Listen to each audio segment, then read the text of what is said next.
your list of collaborators or guest artists or members of the groups you've put together have ultimately read like a who's who of rock and roll and country and folk and bluegrass. To what do you attribute your almost uncanny ability to pick them? I don't know.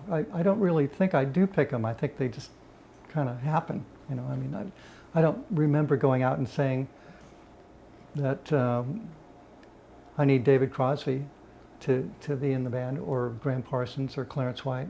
They just all sort of fell into place. Chris Hillman found Clarence White, and he found Graham Parsons. So I didn't really pick those two guys. And I'd met David in Santa Barbara before the Byrds, years before the Byrds, when I was working with the Limelighters. So I don't know. People just sort of, and there weren't many people doing that kind of music back then either. So it was a smaller world. Almost like a musical community. Uh-huh. And there was a tremendous amount of creativity going on. So almost everybody was doing something. Is there or was there anyone that you have wanted or wanted to play with that you were never able to get together with, or are still waiting to get an opportunity to play with? Like a hero or somebody like that? I've already played with Bob Dylan and Pete Seeger, so I guess that would be about it. Yeah. Out of all the musicians you've played with, who do you think's the most underrated, that you truly appreciate for the full depth of their talent, yet probably don't get the attention they deserve? There are quite a few. I can't really name names of the most underrated, but it seems to me that you're either underrated or overrated, and there's a lot of hype going on, and it's basically about money.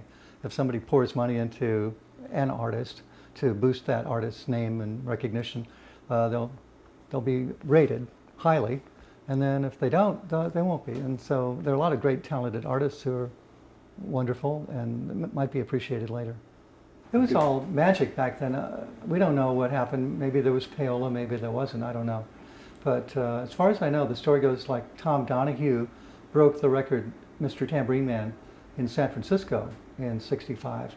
And it spread like wildfire, and it became #1 around the world. So I don't know if anybody helped him to make that decision, or anybody else was given an incentive or whatever. But it would be probably difficult for the Byrds to make it today.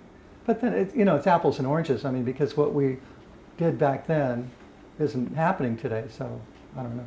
But if we were a hip hop band, or it's hard to say. It's a very difficult thing to figure out. How did you come to testify before the U.S. Senate Judiciary Committee in 2000? That was funny. I'm sorry, I stepped on your question.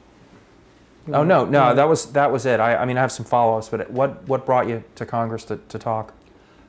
Michael Robertson was going to go talk to the Judiciary Committee about MP3s. He was being sued by everybody, and the RIAA, I guess.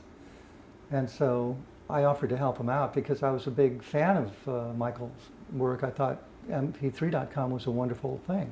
It was great for artists. At that time, it was a breakthrough where they were giving artists 50% on their records. That never happened before. You're lucky to get, they promise you something and they won't give it to you.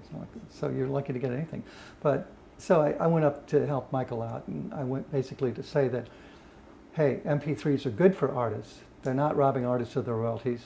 They're bad for record companies. They're robbing record companies of the artists' royalties. You started out basically at the Old Town School of Folk Music, and now here we are 45 years later, 50 years later, and you have a website, The Folk Den, where for I guess around the past 10 years you've been releasing home recordings of traditional folk songs. What is it about this particular style of music that compels you to record it and preserve it and sort of pass it along for future generations? What's important about that? Well, I love the music. I've always loved it ever since I was exposed to it in the 50s.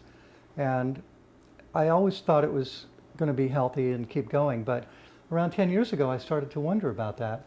I started to notice that all the new folk singers were singer-songwriters writing their own material. And the traditional side was being ignored by the record industry. There was no interest in historical songs or traditional songs. And so the internet had just become popular. It had been around for a while, but had opened up to the point where I could get into it. and other people were getting into it. And I thought, well, this would be a good medium to preserve the old traditional songs. So I started recording them here in my little studio and putting them up on the internet for free download just to keep the songs alive.